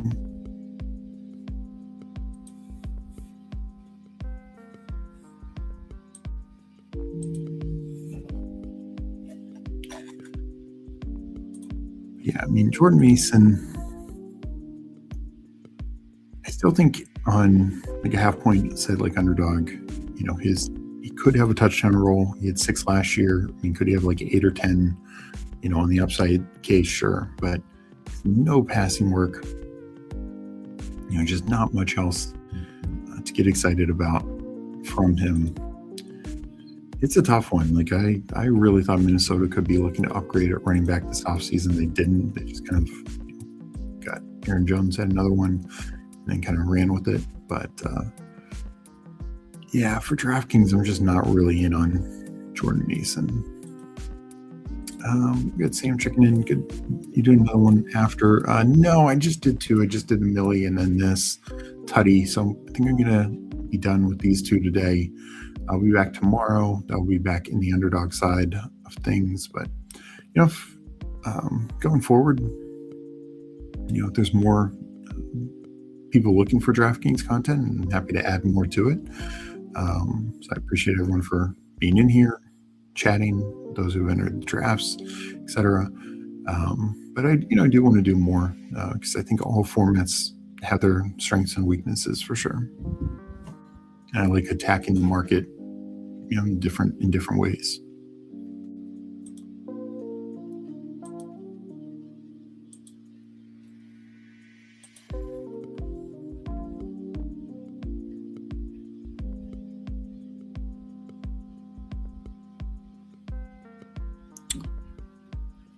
All right. Coming up in a few spots. I think I pivot back to receiver. There's a couple names I like here. But if not, could take my second tight end and be done. Chig is actually very intriguing here. Actually, I think I'm going to stay at the running back range. Woody Marks, that's kind of a tier break for me. The Keaton Mitchells, Algiers, Spears. If I need to take some of them, I will. I think Woody Marks is a little bit better than that. So I give him a 5th running back there.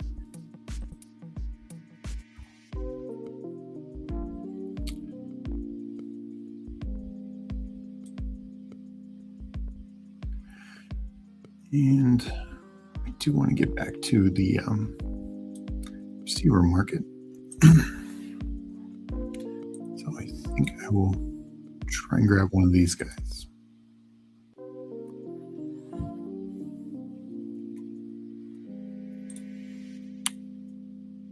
And yeah, Chig went. Strange is still fine.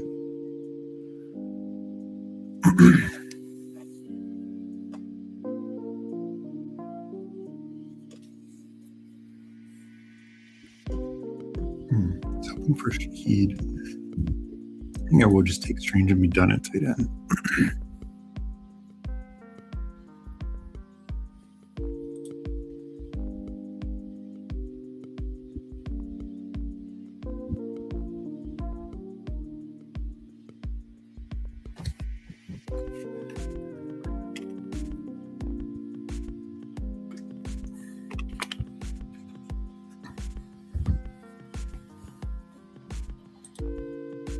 So what are your betting odds for DBJ on Wednesday night? I don't know. That's a good question. Best Ball Jeopardy. Yeah. I think it's going to be tough. I think we saw Bruni with the 24-hour live stream. He's already bringing the heat. So I think the winner could be Justin Bruni. What do you lay at, Mike? That's a good question.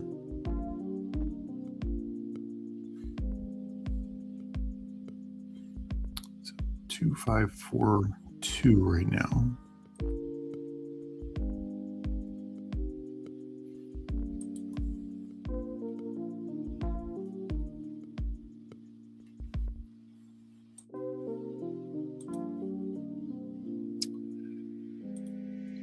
No, it was fun seeing during the 24-hour live stream, getting back in the Best Ball Jeopardy mindset. Really shows all the work that Bernie puts into that. It's a lot of fun. And I'll tell you, like, from being on the other side of it, sometimes you get in the groove and you can just rattle off answer after answer. But there are other times where you just start second guessing yourself, especially if you miss like that first one, or, you miss an early one. It can really throw you off.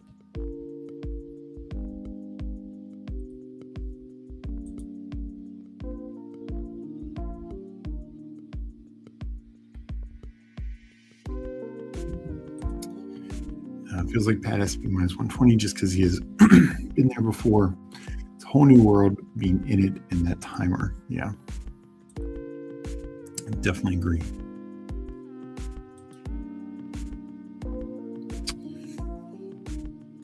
Right. What do we want to do here? I think I might double tap receiver here. Quarterback is kind of done. Maybe I tack on a third very, very late.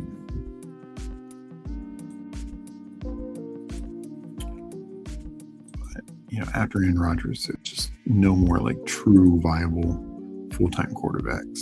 Maybe Geno Smith, but that's about it.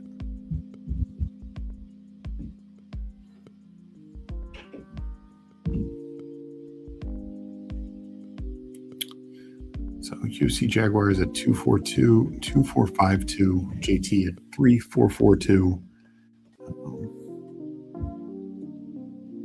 JT, nice Goff, Bashak, and Daniel Jones. UC went earlier, yeah, Caleb and Mahomes.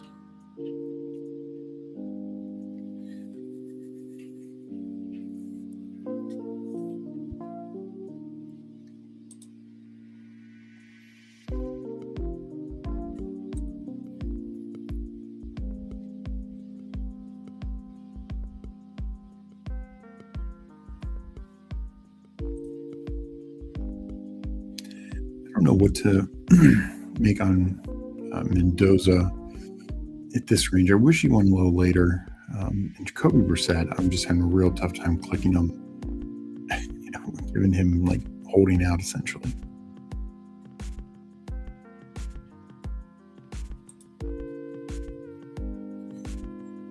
Samson is intriguing. I would like to get back to receiver. I think I go Denzel Boston. Let's go for the upside play. I have my 4 core receivers and get an upside swing for Denzel Boston. Could go Geno here. Don't hate that.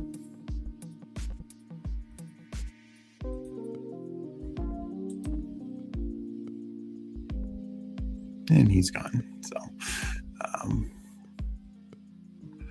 don't love extra Cleveland, so I'll probably pass on that. And yeah, I think I'd take Debo. I mean, the upside play, for Boston Debo, I think it's huge for where we're getting him. And if one or both fail, it's not like I'm drawing dead at receiver. I'm very strong at receiver still.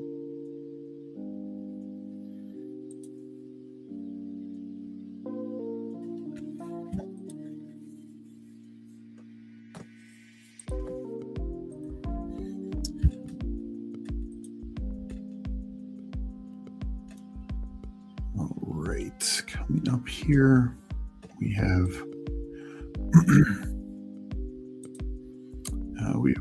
JT, UFC Jaguar and JT about to make their picks. We're about to be 3/4 of the way through this draft.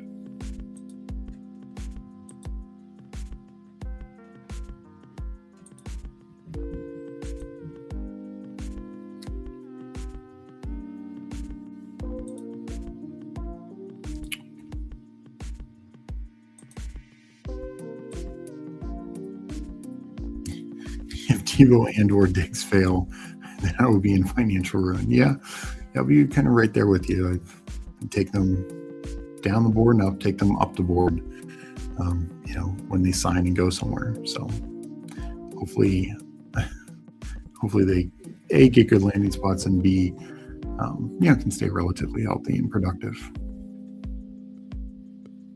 And I guess that's what, to me, and this is more half-point PPR mindset, but it should be the same, if not better. But they were like wide receiver 18 and 26 last year. Feels pretty good for where they're going right now.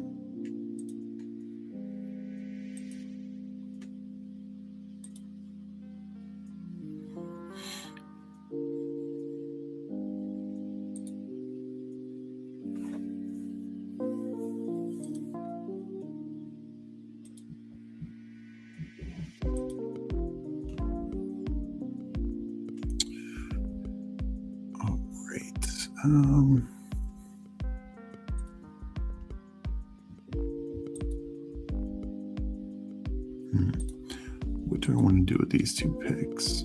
I think I might stop at 7 receivers. I don't know. I feel like I think I've mainly caught up at running back. I need more for sure, but for the most part, I feel caught up at running back. If I go 7 receivers, there's nobody really here that I like. This is a very tough range for me.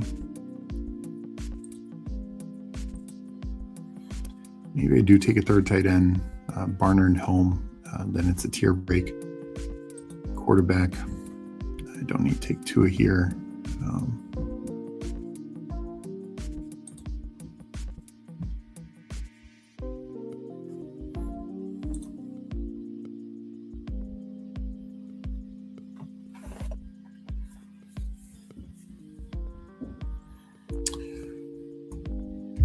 We will see. I think Washington is, I think this is a fair price for him, but I do think Emma Johnson and K-Tron have better roles. Could handcuff the Washington backfield. I'll take Emma Johnson here.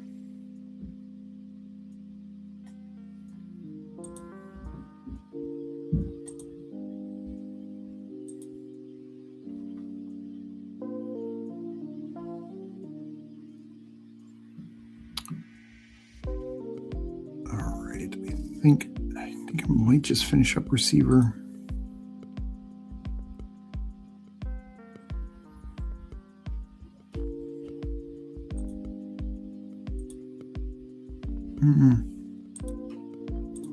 No, I'll take Gunnar Helm. Third, clear starting tight end. Just think he goes a little too late here, especially with the rest of these tight ends being very contingent or questioning roles. Helm should be in a much better situation. We don't have to pay for it. Do I need a third tight end? Not necessarily. I think I'm probably I don't know if I'll get a third quarterback. I don't know if I'll get a, much more at the receiver position. So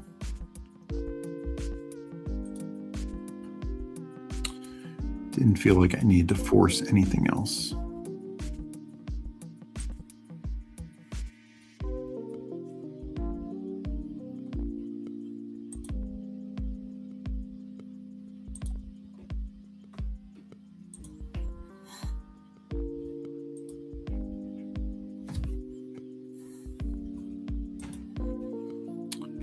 All right, last couple rounds here. So Katron goes here. Cooper Kupp, that was actually the receiver I was taking because I think he fits well with like Boston Samuel. We know his role. We know what he brings in full point PPR. Last year he had 3 games of 10 or more points. And that was in half point. Might have had a 4th or 5th in full point. But I just think he could have that again, like 4 to 6 games of 10 plus points. It's a good bye week fill-in, chaperone type guy. So this one we see Penix go earlier. That's interesting.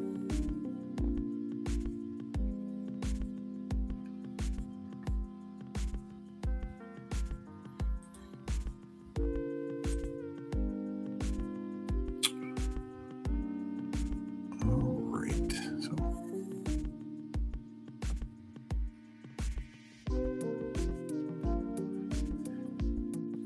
Surratt goes, Trey Harris, Vidal. I was actually concerned Vidal coming back. So I wouldn't mind having a 7th running back, even though I feel decent where I'm at the running back room. I think a 7th makes sense for this build.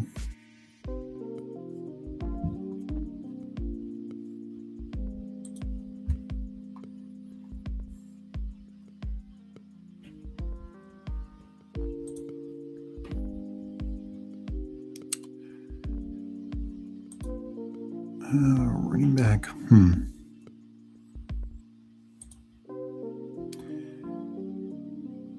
going to take. I go Darnell Mooney here. I could be okay being done at 7 receivers at this point. We'll see what the last round brings. I think here I will go Ollie Gordon. Maybe this is a 2 quarterback build, and take another receiver, maybe another running back, and maybe I take one of these. These are like the last 3 even draftable quarterbacks. Could I take one of them just to fill out the roster? Sure.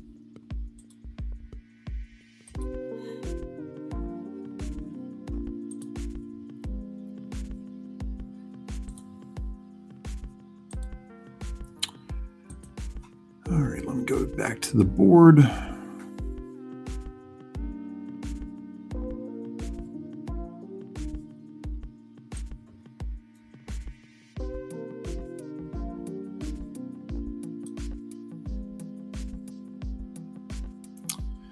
Evan Ingram, I don't know what to do with the Broncos tight end room. That is not a fun one.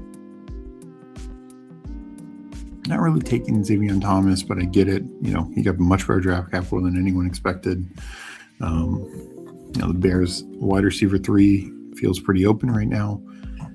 Maybe he can be more than a special teamer. I think that's the question. Keenan Allen, I haven't really taken him much post-draft. I took him a ton pre-draft. I still would not be surprised to see him hang it up.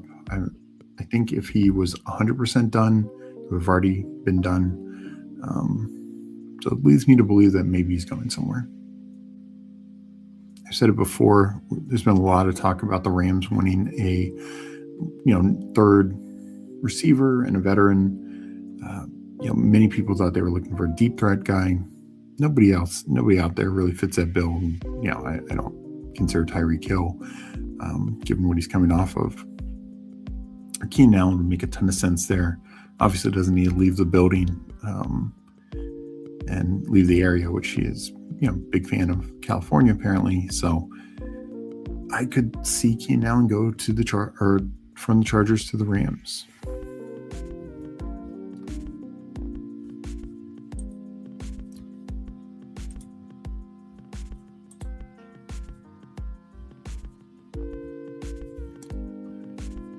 If I go quarterback, it's there. Receiver, Wicks, Brazell, Troy Franklin.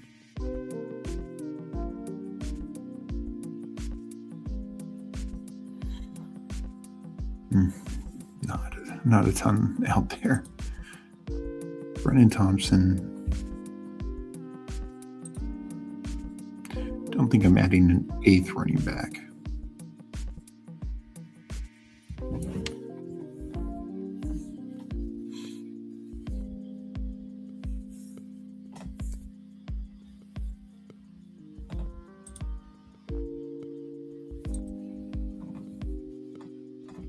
So I think, Chris Brazell and Brendan Thompson, I think they're both very interesting spike week guys. Troy Franklin could have some of that role as well. I'm going to continue to mix them in 18-round formats and definitely 20-round formats. I will take Kirk Cousins.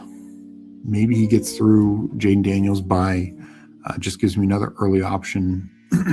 Like I said earlier, Dak has not been, unfortunately, the picture of health in his career. We know Jaden Daniels is not already in his young career. So having a third guy in the mix, I do feel a little bit better about. Especially this format, just getting to playoffs and then advancing could be huge. So quarterback-wise, I go Daniels, Dak, Kirk Cousins. Took Daniels and Dak back-to-back, and then Cousins late. So I think I balanced it out decently well. Running back, DeAndre Swift, Kenneth Gainwell, Aaron Jones, Rashard White, Woody Marks, tacking on Emma Johnson, and Ollie Gordon. Overall, it started a little later than I wanted, more my number 2 back.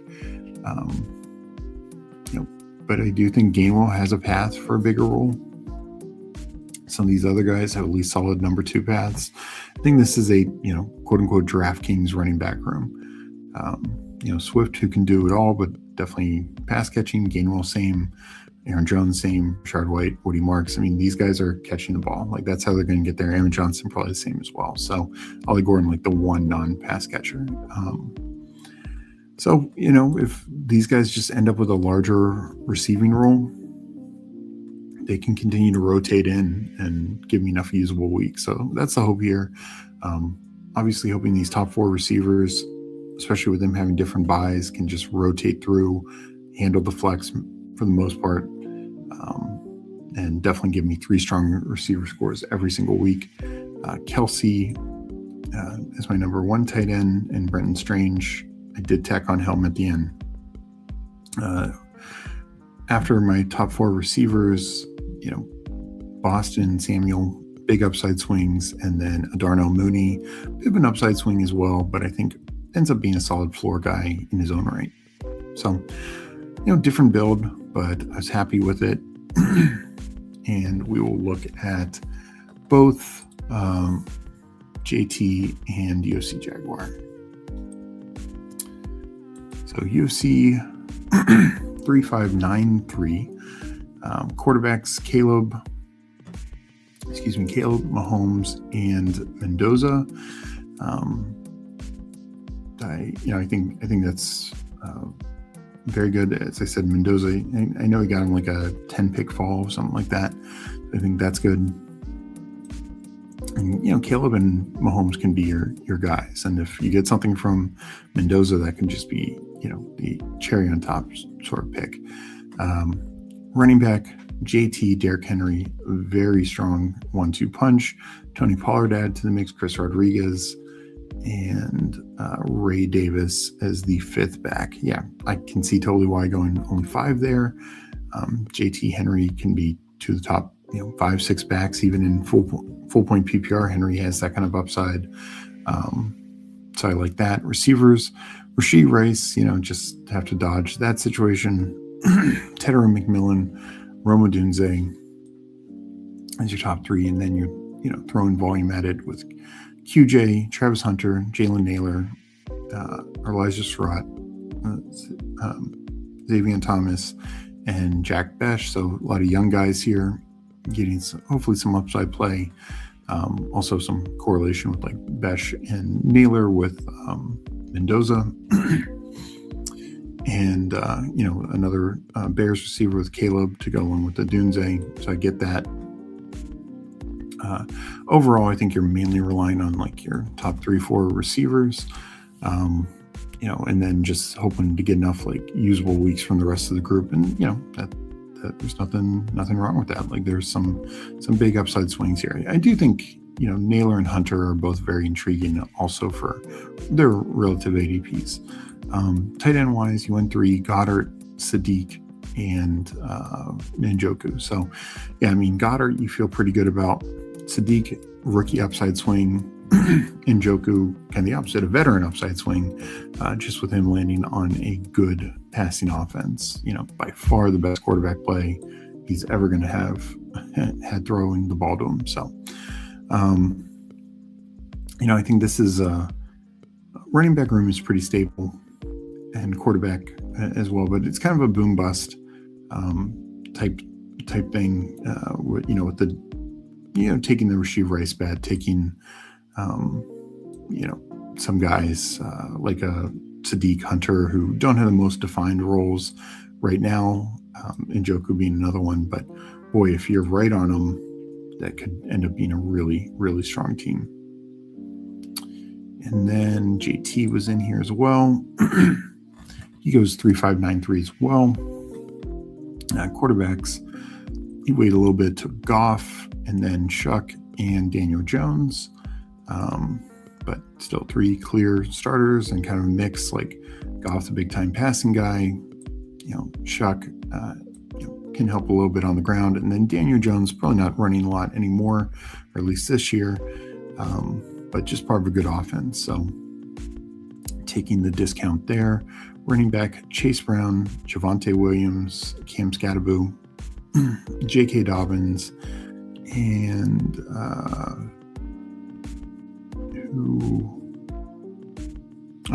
Devin Singletary. So kind of a bit of a handcuff for Scatteraboo as well.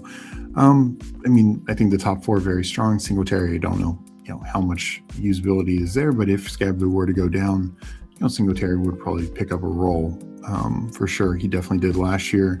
Many times in and around the goal line, it wasn't Tracy, it was Singletary. So I definitely get it from that perspective. Most weeks you're only kind of relying on the 4 to fill your spots, but it's a pretty good starting 4 or top 4 backs. Receiver wise, actually let me look at the tight ends first.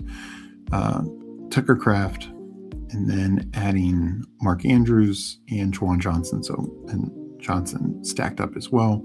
Very, very strong tight end room. Kraft could be, he could be in the low-key mix for tight end 1. Andrews, we know if him and Lamar can stay healthy, they can be very good together. I also like there's no Isaiah Likely anymore. The offensive system is shown to be very favorable with tight ends in the past, and he would be the beneficiary of that. Then, of course, Juwan Johnson. He and Chuck had a nice little connection down the stretch. Hopefully that continues. They drafted a tight end, they added Noah Fant, but I still think it is the Juwan Johnson as the lead receiving tight end. Receiver-wise, Amon-Ra St. Brown, obviously, and Jameson Williams paired with Jared Goff, Parker Washington, Michael Wilson, and Jeremy Bernard, Stribling, Chris Bell, Christian Kirk, and Keenan Allen. So, taking 2 shots at the 49ers number 3 receiver role, I get that. Jeremy Bernard, I think, actually is, I actually think he's kind of safe. So, your top 3 receivers, obviously the double stack with Detroit. Parker Washington, who's much better on DraftKings, in my opinion, than underdog with potential his slot role. Michael Wilson, I think Marv is better than him, but I think Michael Wilson can be fine this year in this offense. And Jeremy Bernard, I think you feel probably pretty strong about that group right there. And then, just some upside swings with other rookies like Stribling and Bell. Free agent like Keenan Allen, if he gets a right landing spot a month from now, we're taking him 40 picks higher, 30 picks higher. And then, of course, Christian Kirk. Right now, he's a veteran that could have a really good landing spot, and we're just not betting on it just because of the Stribling news. So, fun team, good draft. Appreciate that. Hopefully 2 of the 3 of us are advancing through. I'm going to hit up chat, and then we'll get out of here in a minute, but do appreciate that. To the Rams, never thought of that. I got a lot of Keenan, not much Puka Adams. That'd be crazy good. It's been a feel-good stream for sure. Parkinson Keenan talk. Well, appreciate that, Fantasy Dog. Are you dropping Giants players in the ranks at all for losing team chemistry? No, I think they will figure it all out. I really do. Generally, especially this far away from the season, I don't expect that to be an issue.